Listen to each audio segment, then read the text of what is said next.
Welcome to our podcast, Learn Biblical Greek, brought to you by Dr. William Stewart, the co-founder of Telios. This captivating podcast teaches you biblical Greek through a verse-by-verse study of the book of Ephesians, interjecting Greek grammar, Greek word meanings, and vital theology concepts. Thanks for joining us on this exciting biblical journey. Your study will be more effective if you use the Greek text with the Bible word codes, either on the eSword download or Bible Hub website. These links are on our podcast website at www.teliosresearch.com.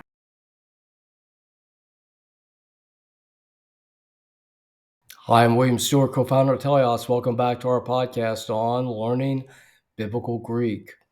I'm glad you're here. We are in chapter 3. Paul is explaining his role in the church and unveiling the mysteries of God to the church. These are mysteries, I think, well defined by Charles Ryrie, that things were not known in the Old Testament, but revealed in accordance or after the first coming of Christ. And in this case, it pertains to the Gentiles and to the overall knowledge that came with Christ to the church, that we may better serve God and live a godly life. We're in verse 6, and we'll do the whole verse today. Have that Greek version open, and here we go. Ni, this is the word to be, emi, in the lexicon, and this is the infinitive, to be. And NAI is a common, one of the four Greek endings for the infinitive, and MI takes it for as definition. So now we run into a series of adjectives and nouns and articles that are the accusative plural neuter, which is it's typically an A. In one instance, it's an eta. Remember, sometimes where A is typically seen as an adjectival or noun ending, eta can be substituted. I don't know the reasons why. I can't find it, but it's probably particular to the word. Here we go. We have ta. So again, it's a short word.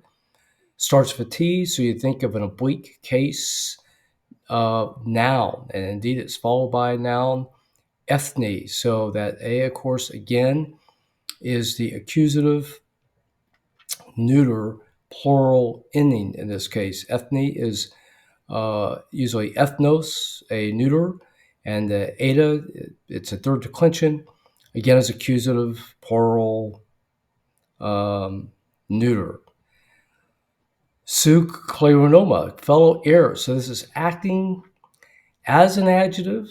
Perhaps the Gentiles to be fellow heirs. It could act as a noun, but it is a noun in the lexicon. However, here in Robertson's notes in my text, it's an adjective. So take your pick. It does seem to be in a noun form. That sug on the front of kleronoma, which is inheritance. Remember, inheritance in the secular Greek means to inherit anything, an inheritor of anything, like a house when your parents die, but it in Scripture, in the epistles from Romans to Revelation 3, it is our salvation. Sug means it's a derivative of soon, the preposition with, and for ease of pronunciation, it takes the G. Same thing with susoma. After the chi, the an, instead of soon soma, again for pronunciation, that N becomes a S, and sumatoika, co-participant.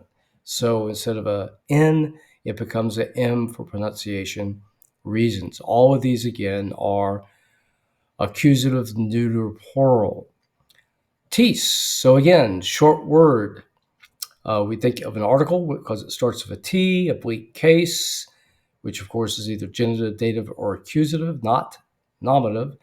That eta S makes you think of a feminine genitive singular, matches epilius, promise. And so promise is a first declension since they match, and it should be, and indeed it is. Promise in the epistles, if you search the word, relates to salvation.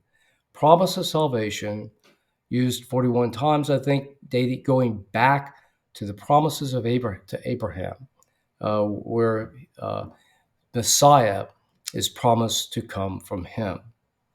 Avto, this relates to God, and in context, OU is the genitive singular masculine in this case, in that ever-present preposition, taking the dative. Remember, it means in, inside, on, by, at, by means of.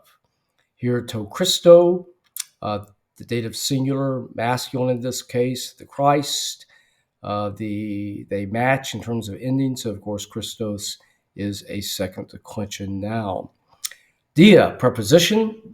It can take the genitive or accusative. In this case, it takes the genitive by, in that case, it means by means of. To epigilio, the gospel, the OU, and the matches between the article and the noun. So epigilio is the second declension. Gospel literally means here good news, good report. Euph means well as the prefix, and agolos, angel, of course, but message, good message. Okay, so basically, to be the Gentiles, to be co-inheritors and of the same body and co-participants of the promise, of his promise in the Christ through the gospel. Okay, so this was made clear by Christ's coming, and Apostle Paul is clarifying the basis of the information of the church by which we act here in chapter 3. So an important half chapter, starting chapter 3, the last half will be another of Paul's model prayer, much like the end of chapter 1. Whoa, what a great book is Ephesians. So grateful for the gospel of our salvation and the wisdom of Scripture for our daily lives. Join us next time. We'll start verse 7. Goodbye for now.